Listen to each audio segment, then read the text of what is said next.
नमस्कार, पंजाब के टीवी देख रहे हैं आप। मैं हूं अजय शर्मा। संपूर्ण हिमाचल में सबसे पहले नजर डालते हैं हेडलाइंस पर। यूक्रेन में पढ़ रहे प्रदेश के छात्रों को वापस लाने को लेकर बोले शिक्षा मंत्री गोविंद सिंह ठाकुर, की जाएगी हर संभव मदद। सरकार से अभी तक किसी ने नहीं मांगी है कोई सहायता।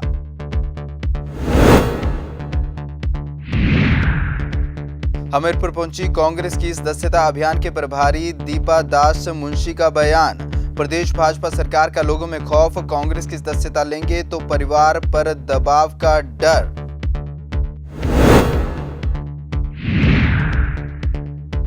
स्कूलों में आज से लौटी रौनक, प्राइमरी और मिडिल स्कूलों में पहुंचे बच्चे, खिले चेहरे। कोरोना प्रोटोकॉल का किया गया पालन। और भारत और श्रीलंका के बीच धर्मशाला में होने वाले T20 मैचों के लिए तैयारियां जोरों पर। 26-27 फरवरी को होने वाले मैचों में स्टेडियम में 50% क्षमता के साथ मैच देख सकेंगे दर्शक। 25 फरवरी को दोनों टीमें पहुंचेंगी धर्मशाला। प्रदेश सरकार ने यूक्रेन में पढ़ रहे हिमाचल के छात्रों को वापस लाने के लिए हर संभव मदद देने की बात कही है। शिमला में मीडिया से बातचीत के दौरान शिक्षा मंत्री गोविंद सिंह ठाकुर ने कहा कि भारतीय दूतावास ने विवाद बढ़ने के मद्देनजर लोगों को यूक्रेन से अपने देश लौटने की अपील की है और प्रदेश सरकार भी यूक्रेन में पढ़ रहे प्रदेश के छात्रों को स्वदेश लौटने में हर संभव मदद करेगी। हालांकि अभी तक किसी भी छात्र या अभिभावक की तरफ से कोई सहायता की मांग नहीं की गई है, लेकिन कोई अपने देश लौटना चाहता है तो सरकार उसमें मदद करेगी। अभी तक इसकी एग्जैक्टली जो जानकारी मेरे पास नहीं है, लेकिन मैंने कहा कि भारत के तो लगभग 18,000 बच्चे वहाँ पर हैं, लेकिन हिमाचल प्रदेश के उनमें से कितने हैं ये अभी एग्जैक्ट इन्फॉर्मेशन मेरे पास नहीं है। मेरा जो एक व्यक्तिगत कहना यह है कि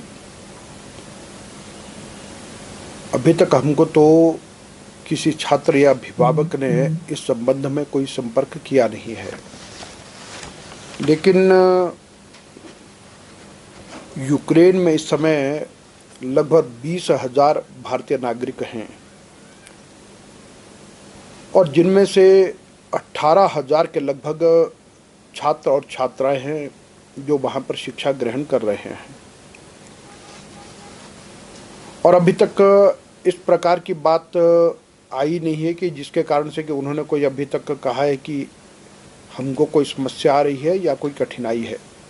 लेकिन उस सब के बावजूद भी है कि सरकार के ध्यान में है और यदि कोई भी बात है तो उसमें हमने कहा है कि उन सबको अगर कोई भी लाने या ले जाने का कोई भी व्यवस्था है तो भारत सरकार के माध्यम से उसको कराया जा सकता है।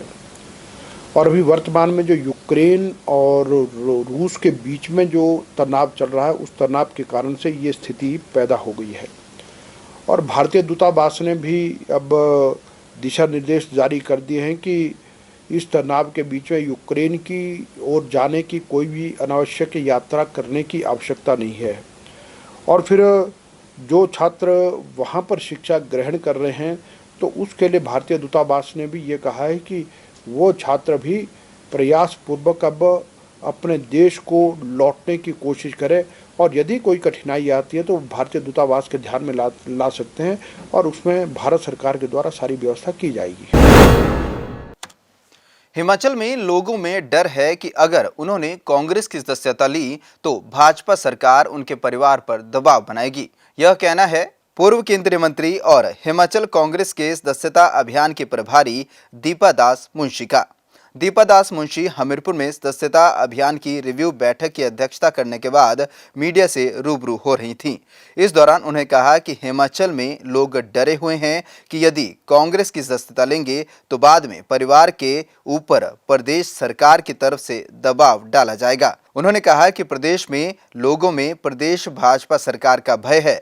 लोग सदस्यता ना भी लें, लेकिन वह अपने मताधिकार का प्रयोग करेंगे और हिमाचल में पहले ही कांग्रेस ने 4-0 से उपचुनाव में जीत हासिल की है और विधानसभा चुनाव में भी जीत हासिल करेगी। बता दें कि प्रदेश में कांग्रेस की ओर से सदस्यता अभियान चलाया हुआ है और 31 मार्च तक सदस्यता अभियान को पूरा किया जाना है। उससे बहुत लोग बहुत एक लोगों ने पीपल आर वेरी स्केयर्ड। लोगों का मन में डर है कि हम कांग्रेस का सदस्यता ले लें और फिर बाद में मेरे परिवार के ऊपर कोई ऐसा ऊपर से कुछ दबाव ना आ जाए, तो लोग डरते हैं। तो इसीलिए बहुत लोग जो अपना वोटाधिकार प्रयोग करते हैं, जैसे कि 4-4 जब हुई है तो लोगों ने इसी सरकार के खिलाफ ही तो वोट दिए हैं, तो वोट अपना प्रयोग करेंगे। लेकिन many times we have seen that people are not ready to get the membership। तो ऐसे नहीं है कि मेंबरशिप जो ले रहे हैं वही हमारे वोटर है, बाकी लोग वोटर नहीं है, हम ऐसे काउंट भी नहीं करते। तमिलनाडु की छात्रा लावण्या को न्याय दिलाने की मांग को लेकर देश भर में एबीवीपी की ओर से प्रदर्शन किए जा रहे हैं। इसी कड़ी में कांगड़ा में भी एबीवीपी ने मोर्चा खोल दिया है। एबीवीपी की ओर से स्पष्ट किया गया है कि जब तक लावण्या को न्याय नहीं मिल जाता तब तक आंदोलन जारी रखा जाएगा। धर्मशाला में मीडिया से बातचीत के दौरान एबीवीपी नेता अभिषेक कुमार ने कहा कि 19 जनवरी 2022 को तंजावुर जिले के sacred heart girls higher secondary school में एक छात्रा ने स्कूल प्रशासन द्वारा धर्मांतरण के लिए बनाए जा रहे दबाव से तंग आकर कीटनाशक का सेवन कर आत्महत्या कर ली थी। अभिषेक ने कहा कि आत्महत्या करने पर मजबूर हुई लावण्या को न्याय दिलाने के लिए एबीवीपी पूरे देश में लड़ रही है और परिषद सर्वोच्च न्यायालय के फैसले का स्वागत करती है, जिसमें इस केस की सीबीआई जांच के आदेश दिए गए हैं। अभिषेक ने कहा कि उम्मीद करते हैं कि मामले में सीबीआई जल्द से जल्द कार्रवाई करेगी, जिससे जबरन धर्म परिवर्तन के मामलों में अन्य लोगों पर भी कार्रवाई होगी व इस तरीके के वातावरण पर नकेल कसेगी। हम सभी के ध्यान में है कि किस तरह से पूरे देश भर में एक अभी जस्टिस फॉर लावण्या करके सोशल मीडिया पे हम देख रहे हैं, एक ऐसा ट्रेंड चल रहा है। तो हम इस विषय को आप सभी के समक्ष आपके ध्यान में लाना चाहता हूं कि किस तरह को अपने तमिलनाडु के तंजावुर जिले में सेक्रेड हार्ट स्कूल में पढ़ने वाली लावण्या नाम की छात्रा आत्महत्या कर लेती है। जब वो आत्महत्या कर लेती है तो क्यों करती है, उसके बारे में जब हम जानकारी एकत्रित करते हैं तो वहां पर पढ़ने वाली उस छात्रा ने 19 जनवरी को आत्महत्या करती है कीटनाशक दवाई पीकर, क्योंकि उसे जबरन धर्म परिवर्तन करने के लिए उस स्कूल के प्रशासन द्वारा, उस स्कूल के हॉस्टल वार्डन द्वारा प्रताड़ित किया जाता है। जब वह छात्रा इसका विरोध करती है, जब वह छात्रा कहती है कि मुझे अपना धर्म परिवर्तन नहीं करना है, तो नन उसे कहती है कि आपको अच्छी सुविधाएं दी जाएंगी, आपको पैसे दिए जाएंगे, आपको और भी ऐसी कई फैसिलिटीज आपके परिवार को दी जाएंगी जो आपको इस धर्म में नहीं मिल रही हैं। तो उसे ऐसे ढकोसले देकर उस नन द्वारा, उस स्कूल के प्रशासन द्वारा प्रताड़ित किया जाता है। परंतु वो छात्रा फिर भी अपना धर्म परिवर्तन नहीं करती है, वो छात्रा अपने धर्म पर अड़िग रहती है और 19 जनवरी को वो कीटनाशक दवाई पीकर अपनी आत्महत्या कर लेती है। 7 दिनों की जिंदगी और मौत की लड़ाई लड़ने के बाद वह छात्रा 7 दिनों बाद हॉस्पिटल में अपना दम तोड़ती है और दम तोड़ने से पहले एक वीडियो बनाकर जाती है कि मुझे स्कूल के प्रशासन द्वारा प्रताड़ित किया गया है, मुझे उस नन द्वारा प्रताड़ित किया गया है धर्म परिवर्तन करने को। मैं उस छात्रा की इस जज्बे को सलाम करना चाहूंगा कि किस तरह वो अपना धर्म परिवर्तन नहीं करती है और अपने धर्म पर अड़िग रहकर अपनी आत्महत्या कर लेती है, पर ईसाई धर्म को नहीं अपनाती है। तो विद्यार्थी परिषद ने इसका पूरे देश भर में आंदोलन किया। इसमें पूरे विद्यार्थी परिषद पूरे देश भर में अपना आंदोलन कर रही है। प्रदेश के स्कूलों में आज एक बार फिर रौनक लौट आई। दरअसल कोरोना की तीसरी लहर के चलते बंद हुए स्कूलों में हाई स्कूल और सीनियर सेकेंडरी स्कूल के बाद आज प्राइमरी और मिडिल स्कूल को भी खोल दिया गया। स्कूल पहुंचे बच्चों में खासा उत्साह देखने को मिला।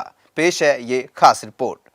हिमाचल प्रदेश में कोरोना संक्रमण के चलते स्कूल नहीं जा रहे बच्चों के लिए आज बड़ा दिन है। गुरुवार को 1ली से 8वीं कक्षा के बच्चों के लिए स्कूल खुल गए हैं। प्रदेश में आज 1ली से 12वीं तक की कक्षाएं एक साथ शुरू हो गई हैं। हमीरपुर राजकीय प्राथमिक स्कूल में 162 में से 90 विद्यार्थियों ने अपनी उपस्थिति दर्ज करवाई। सरकार की गाइडलाइन के अनुसार बच्चों की थर्मल स्कैनिंग करके हाथों को सैनिटाइज करवाकर ही बच्चों को क्लासेस में भेजा गया। पहले की तरह कोविड नियमों को ध्यान में रखते हुए कर दी गई है और बच्चे हमारे 162 है टोटल, उनमें से 90 बच्चे प्रेजेंट हैं। अभी भी आ रहे हैं, पेरेंट्स बीच बीच में आ रहे हैं बच्चों को छोड़ने, और हमने पहले ही दिशा निर्देश जो है वो जारी कर दिए थे, सभी बच्चों को ग्रुप में डाल दिया था। उनके लिए हमने पहले ही बच्चों को बोल दिया था कि अपना लंच, पानी की बोतल साथ लाएंगे, और जिन बच्चों को खांसी जुकाम या कोई फीवर वगैरह होगा वो पाठशाला नहीं आएंगे। तो इसलिए ये बच्चे मुझे लगता नहीं आए हैं पाठशाला में। इस जो स्वस्थ बच्चे हैं वो ही पाठशाला आए हैं, उनका हमने स्वास्थ्य जांच की।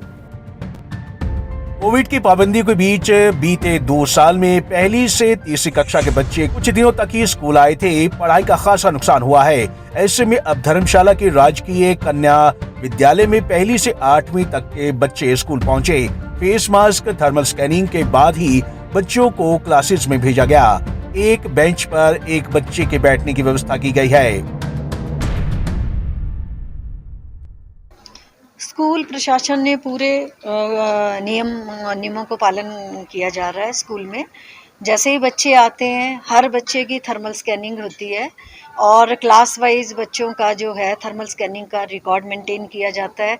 पूरे स्टाफ का रिकॉर्ड मेंटेन किया जाता है और जो कोरोना के नॉर्म्स हैं, जैसे मास्क लगाना तो और क्या बोलते हैं सोशल डिस्टेंसिंग का पालन करना और बार बार हाथ धोना, ये हम बच्चों को बार बार अवेयर करते हैं। और हमारे सारे बच्चे जो हैं वो मास्क लगा के आते भी हैं और सैनिटाइज भी उनके हाथ करवाए जाते हैं। जैसे वॉशरूम वगैरह जाते हैं तो बार बार यहाँ आके वो अपने हाथ भी धोते हैं। अपना खाना लेके आते हैं, अपना पानी की बोतल लेके आते हैं। कोई बच्चा किसी से कुछ भी शेयर नहीं करता है। आज 185 बच्चे जो हैं वो स्कूल में आए हुए हैं, तो 342 जो है हमारी टोटल स्ट्रेंथ है।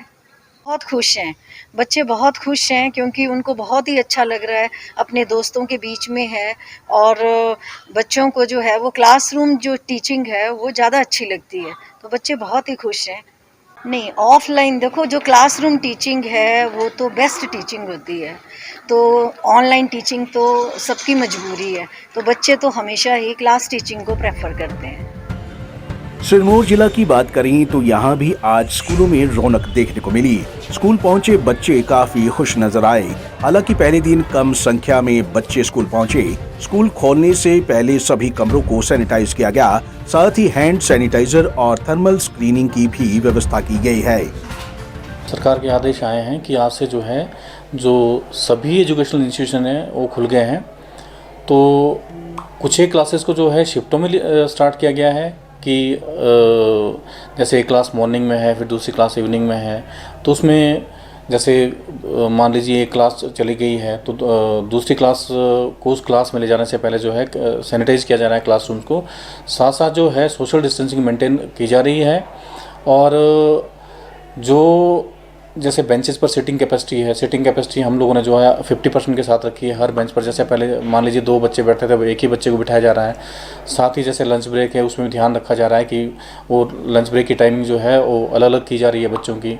जैसे आने जाने का टाइम है वो भी बच्चों का जो है 10 मिनट्स का गैप देकर जो है किया गया है। कोशिश की जा रही जो कोविड प्रोटोकॉल है गवर्नमेंट का, जो सरकार के आदेश है उसको पूर्णतया जो है वो फॉलो किया जाए। हालांकि बच्चों के केस में कई बार समस्याएं भी आती हैं, पर धीरे धीरे करके जो है बच्चे हैबिचुअल हो जाएंगे इस चीज़ को लेके, तो समस्या भी नहीं आएगी ज़्यादा। पंजाब केसरी टीवी के लिए हमीरपुर से सुप्रिया ठाकुर, नाहन से विनीता शर्मा के साथ ब्यूरो रिपोर्ट। मंडी जिला के उपमंडल सुंदरनगर में एक 4 साल की मासूम से दुष्कर्म का मामला सामने आया है। मंडी पुलिस से प्राप्त जानकारी के मुताबिक 27 वर्षीय युवक ने इस दुष्कर्म को अंजाम दिया है। वहीं मंडी पुलिस ने आरोपी युवक को गिरफ्तार कर मामले की जांच शुरू कर दी है। जानकारी के मुताबिक सुंदरनगर उपमंडल के तहत भोर गांव में ईंट के भट्टे पर काम करने वाले प्रवासी मजदूर ने ईंट के भट्टे पर ही काम करने वाले परिवार के एक 4 साल की बच्ची से दुराचार किया। मंडी जिला पुलिस अधीक्षक शालिनी अग्निहोत्री ने मामले की पुष्टि करते हुए बताया कि दुष्कर्म के आरोपी को गिरफ्तार कर लिया गया है और मामले की गहनता से जांच की जा रही है। पिछले कल जो पुलिस स्टेशन सुंदरनगर में 108 जो इमरजेंसी नंबर है उसके माध्यम से एक इन्फॉर्मेशन आई थी कि एक 4 साल की बच्ची है, उनके साथ रेप का जो है वो मामला सामने आया था, जिसमें पुलिस स्टेशन सुंदरनगर की टीम जो है तुरंत उस इन्फॉर्मेशन पे मौके के लिए रवाना हुई। तो जो विक्टिम है उनको नीरचौक मेडिकल कॉलेज ऑलरेडी पहुंचाया जा चुका था और वहाँ पे हमारी टीम और डॉक्टर्स के द्वारा उनका मेडिकल एग्जामिनेशन किया गया, ऑब्जर्वेशन में भी उनको रखा और उसका पूरा जो मेडिकल और लीगल प्रोसीजर है उसको फॉलो किया गया। साथ ही जो एक्यूज्ड है, जिस व्यक्ति ने घटना को अंजाम दिया था, उसको कल ही जो है डिटेन करके फर्दर इंटेरोगेशन करके अरेस्ट किया गया। ये व्यक्ति 24 साल की इनकी उम्र है और ये सहारनपुर यूपी का रहने वाला है और जो विक्टिम है वो भी छत्तीसगढ़ की रहने वाली है और ये पिछले कुछ समय से कनाड में एक ईंट के भट्टे पे ये काम कर रहे थे। तो फर्दर इसमें मेडिकल ओपिनियन का हम वेट कर रहे हैं, एमएलसी की फाइनल रिपोर्ट का वेट कर रहे हैं और जो भी सैंपल्स और एविडेंस हमने कलेक्ट किए उनको फिलहाल एफएसएल बंडी के लिए भेजा जा रहा है ताकि उस पर एक्सपर्ट ओपिनियन लिया जाए और इस पर आगे की कार्रवाई जो है हम फर्दर इस रिपोर्ट्स के ऊपर और विक्टिम और उसके जो विटनेसेस हैं उनके स्टेटमेंट्स के ऊपर आगे की कार्रवाई अमल में लाएंगे। बिलासपुर के नमहोल और उसके आसपास के स्थानों पर वीरवार को फूड सेफ्टी विभाग की मोबाइल वैन से दर्जनों सैंपल इकट्ठे किए गए और मौके पर ही इनकी गुणवत्ता की जांच भी की गई। इस दौरान फूड सेफ्टी विभाग के अधिकारी ने बताया कि यह वैन कंडाघाट से आई है और एक माह में एक बार बिलासपुर जिला आती है, जिसके चलते मौके पर ही दुकानों पर जाकर सैंपल इकट्ठे किए जाते हैं और मौके पर ही रिपोर्ट भी सामने आती है। आज लिए गए सभी सैंपल की रिपोर्ट भी सही आई है। इस मोबाइल वैन से 5 से 7 मिनट के अंदर ही रिपोर्ट सामने आ जाती है। हम जो है कंडाघाट से आ रखे हैं, कंपोजिट टेस्टिंग लैब कंडाघाट से आए हैं। जो हमारे बिलासपुर वाले इंस्टीट्यूट हैं उनके द्वारा हम यहाँ पे आए हैं। हम आज यहाँ पे जो है कुछ खाने पीने की वस्तुओं को चेक कर रहे हैं, उनकी गुणवत्ता जाँच कर रहे हैं कि वो बिल्कुल सही है, खाने के लिए हमारे लिए सही है कि नहीं है। अभी तक हमने यहाँ पे लगभग 12 से 15 सैंपल जो हैं चेक करें, तेल के, दूध के, मिठाइयों के, जूस वगैरह के सैंपल चेक करें जो बिल्कुल ही सही पाए गए हैं। और इसमें जो हम लोगों को जागरूक भी कर रहे हैं कि खाने पीने का जो कितना अपने उनका जो तेल है उसको कितनी बार दिन में यूज़ करना है, कितना चलाना है उसको। धर्मशाला में 2 T20 मैच होने जा रहे हैं। भारत और श्रीलंका के बीच होने वाले ये T20 मैच 26 और 27 फरवरी को होंगे, जिन्हें लेकर तैयारियां पूरे जोरों पर हैं। वहीं दर्शकों के लिए भी एक बड़ी राहत की खबर सामने आई है, जिसके तहत दर्शक यहां पर मैच देखने के लिए स्टेडियम में जा सकते हैं। अभी तक इसे लेकर संशय बना हुआ था। जानकारी के मुताबिक मैदान में 50% क्षमता के साथ दर्शक मैच देख सकेंगे। HPCA डायरेक्टर संजय शर्मा ने बताया कि 50% क्षमता के साथ दर्शकों को कोविड नियमों की पालना के तहत मैच देखने की मंजूरी दी जाएगी। वहीं आगामी 1-2 दिनों में बैठक करके मैच को लेकर और विस्तृत फैसले लिए जाएंगे।